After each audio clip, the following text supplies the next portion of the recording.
Salut à tous!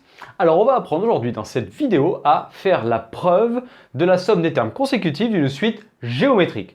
Donc a priori tu es en première, en spécialité maths ou en terminale et tu fais une révision sur tout ça, important en vue de ton supérieur. Donc là on va apprendre à faire la démonstration.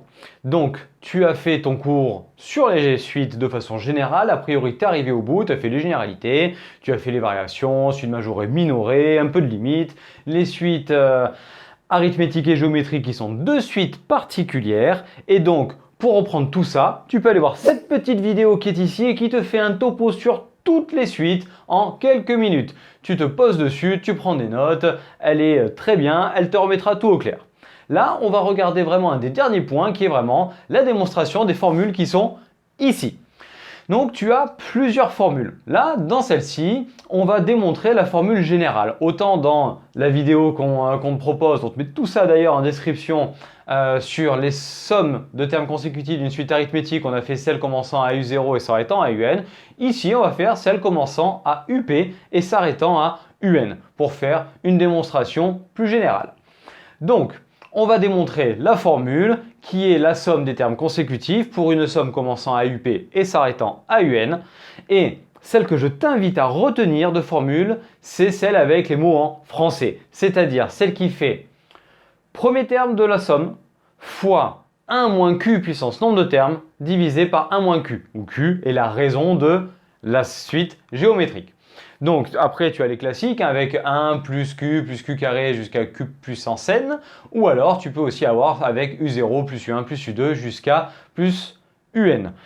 Toutes ces formules-là en fait dépendent essentiellement de la générale que l'on va démontrer. Allez, c'est parti, on fait la démonstration. Donc voilà la somme, c'est écrit comme ça. Vu que ça commence à P et que ça s'arrête à N, on a donc UP plus 1 jusqu'à plus UN moins 1 plus UN.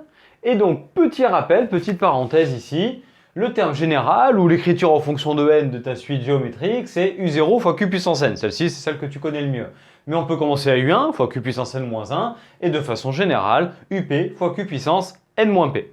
On va l'utiliser ici, en fait, on va remplacer chacun des termes ici par son terme général. Alors, donc, UP plus 1, ça va être UP fois Q, puis enfin, UN, ça va être UP fois Q puissance n moins P. Donc chacun des termes va être remplacé et on va obtenir UP plus UP fois Q plus, 3 petits points, plus UP fois Q puissance n moins P moins 1 plus UP fois Q puissance n moins P. Donc la formule qu'on a utilisée, c'est celle-ci. Alors, maintenant, on peut voir qu'il y a un facteur commun là-dedans. C'est-à-dire que ici, j'ai UP, ici aussi, là pareil et là pareil. Je peux donc mettre UP en facteur. Donc, cela s'écrit UP facteur de 1, le coefficient qui est ici, plus Q, plus 3 petits points, plus Q puissance n moins P moins 1, et enfin, plus Q puissance n moins P. Alors, petite parenthèse, combien il y a de termes là-dedans, là, dans 1 plus Q jusqu'à plus Q puissance n moins P? Souviens-toi, dans les sommes, le nombre de termes, c'est la différence des indices plus 1. Donc si la somme commence à P et s'arrête à N, le nombre de termes est donné par N moins P plus 1. Retiens bien ça. Et si tu galères un petit peu, on te met tout ça en description. Tu as des vidéos qui te parlent de l'utilisation du signe somme. Ça ne te fera pas de mal. Un petit point révision là-dessus, c'est toujours bon. Alors maintenant arrive la prise d'initiative, la petite astuce. Alors qu'est-ce que l'on va faire ici? Eh bien en fait, ce que l'on va devoir faire, c'est multiplier tout par la raison Q. Donc, l'étape suivante, on multiplie par Q. On obtient donc Sn fois Q qui est égal à Q fois UP fois ce qui est en facteur. Donc, on a multiplié par Q cette expression-là. Puis, Q, on va le distribuer là-dedans. Donc, sur le 1, sur le Q, jusqu'à sur le Q puissance n moins P. Donc, Q fois 1, ça fait Q fois Q, ça fait Q carré, jusqu'à... Ici, ça fait Q puissance n moins P. Je te rappelle qu'on additionne les puissances et que Q, c'est Q puissance 1. Et qu'ici, on a Q puissance n moins P. Donc, ça fait Q puissance n moins P plus 1. Bon, maintenant qu'on a ça, deuxième astuce à retenir, deuxième étape, qui va être, eh bien, la soustraction de ces deux lignes. Ici, tu as Sn et ici, tu as Q fois Sn. Donc, l'expression qui était là et l'expression qui était ici. Et tu peux voir que tu peux encore mettre UP en facteur. Et là, il va se passer quelque chose de sympa. C'est que lorsque tu vas mettre UP en facteur, on va se retrouver avec ça, moins tout ça. Et attention, quand il y a un moins devant une expression, on change tous les signes.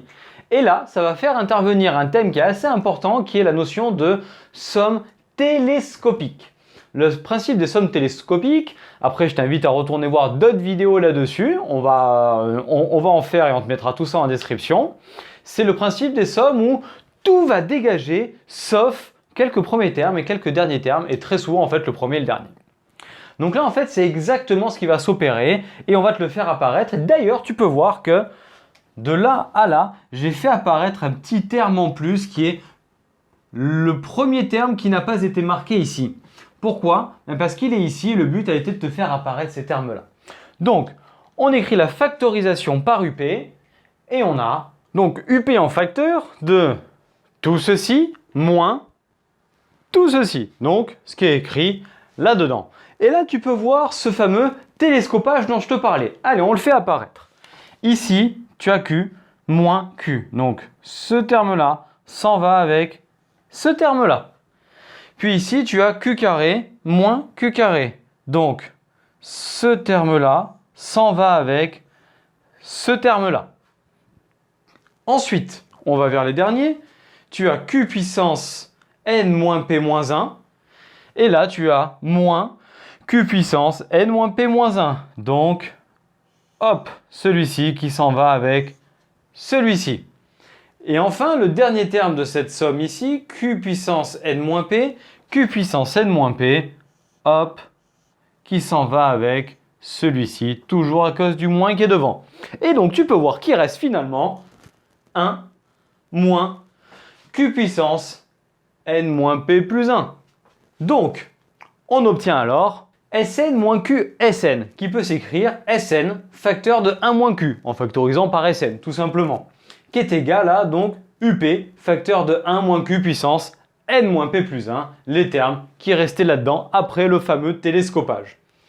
Donc, il faut évidemment que Q soit différent de 1, mais de toute façon, si Q est égal à 1, c'est une suite géométrique et constante. Donc, en considérant que Q est différent de 1, la dernière étape qui va rester, c'est de diviser par 1 moins Q et on va obtenir la formule. Donc on a Sn est égal à UP fois 1 moins Q puissance n moins P plus 1 divisé par 1 moins Q, le facteur qui est resté ici. Ou encore la formule générale que je te propose et conseille de retenir qui est premier terme de la somme fois 1 moins Q puissance nombre de termes, 1 moins Q puissance nombre de termes. Le nombre de termes, je te le rappelle, la différence des indices n moins P plus 1, donc ce qui est là, divisé par 1 moins Q, le facteur qu'on avait ici. Donc, ici, les étapes importantes. Tout d'abord, on commence par écrire la somme, UP plus UP plus 1 jusqu'à plus UN. Entraîne-toi en le faisant à partir de U0 et de U1 par exemple. Puis, chacun des termes, tu vas les remplacer par le terme général de la forme UP fois Q puissance n moins P, en adaptant le terme et le rang évidemment. Donc, UP reste UP, parce que c'est le premier terme, puis UP plus 1, c'est UP fois Q, jusqu'à UN, c'est UP fois Q puissance n moins P. On factorise chacun de ces termes par le facteur commun qui est UP. Allez, maintenant qu'on est là c'est la phase calcul. Maintenant, c'est là qu'il y a des petites astuces où tu te dis pourquoi est-ce qu'il fait ça, quoi. Bon, là, c'est en gros, ce sont ces étapes-là qu'il faut essayer de retenir. Pourquoi est-ce qu'on a fait ça, en fait, dans le seul objet d'essayer de faire apparaître cette somme télescopique. Donc, ici, on prend cette expression et on la multiplie par Q, la raison. Donc, on multiplie par la raison et on fait rentrer la raison dans la factorisation. C'est-à-dire qu'ici, ça va passer de 1 à 1 fois Q, de Q à Q carré et jusqu'à ici Q puissance n moins P qui va passer à Q puissance n moins P plus 1 parce que multiplié par Q revient à monter la puissance d'un cran vu que ce sont des puissances de Q. Puis, deuxième astuce, ensuite, deuxième chose à retenir, c'est de se dire que on soustrait les deux expressions, c'est-à-dire celle-ci moins celle-ci. Je te rappelle, l'objectif ici est de faire apparaître la fameuse somme télescopique. Donc en fait, Sn moins QSN, puis on factorise par UP. UP facteur de tout ça moins tout ça. Et là, on fait apparaître le premier terme et le dernier terme qui vont rester, car lui et lui, lui et lui, et enfin ces deux-là et ces deux-là, se télescopent, se simplifient de par le signe moins qui est au milieu. Il reste donc Sn facteur de 1 moins Q, puisqu'on a mis Sn ici en facteur, est égal à UP facteur du premier terme moins le dernier terme. Et enfin, Q étant considéré différent de 1, sinon ça ne marche pas, on divise par 1 moins Q et on obtient la formule générale de la somme des termes consécutifs d'une suite géométrique. Donc, d'abord on écrit la somme, on remplace, on factorise, on multiplie par Q, on soustrait les deux expressions, on télescope tous les termes sauf le premier et le dernier qui ne se simplifient pas, et on divise par 1 moins Q et on obtient le résultat. Et bien voilà, tu as appris ici à faire la démonstration pour la formule de la somme d'une suite géométrique. J'espère que tu as bien compris, que ça va te permettre de bien te mettre à jour là-dessus. Retravaille-la, refais-la, fais-la avec le départ à U0, le départ à U1 pour t'entraîner. Si tu vises des prépas par exemple, c'est indispensable. La somme doit être parfaitement maîtrisée, conseil d'amis. Alors j'espère que cette vidéo t'a plu. Donc si tel est le cas, n'hésite pas à la partager auprès de tes amis, puis à venir commenter et nous le dire dans les commentaires, nous dire ce qui va pas, on y répondra. Et puis viens t'abonner à la chaîne en activant la cloche pour être au courant des prochaines vidéos qui vont sortir sur ce thème et d'autres. Puis mets le petit pouce bleu vers le haut, ça fera toujours plaisir, ça fera du bien à l'algorithme, ça le fera remonter. Et donc tu peux nous rejoindre sur internet, sur nos réseaux sociaux Facebook et Instagram où on te partage plein de fiches méthodes, des conseils et ainsi de suite. Tu verras, il y a plein de choses. Et d'ici à la prochaine vidéo, eh bien porte-toi bien, passe une très belle journée et je te dis à très bientôt. Allez, ciao à tous!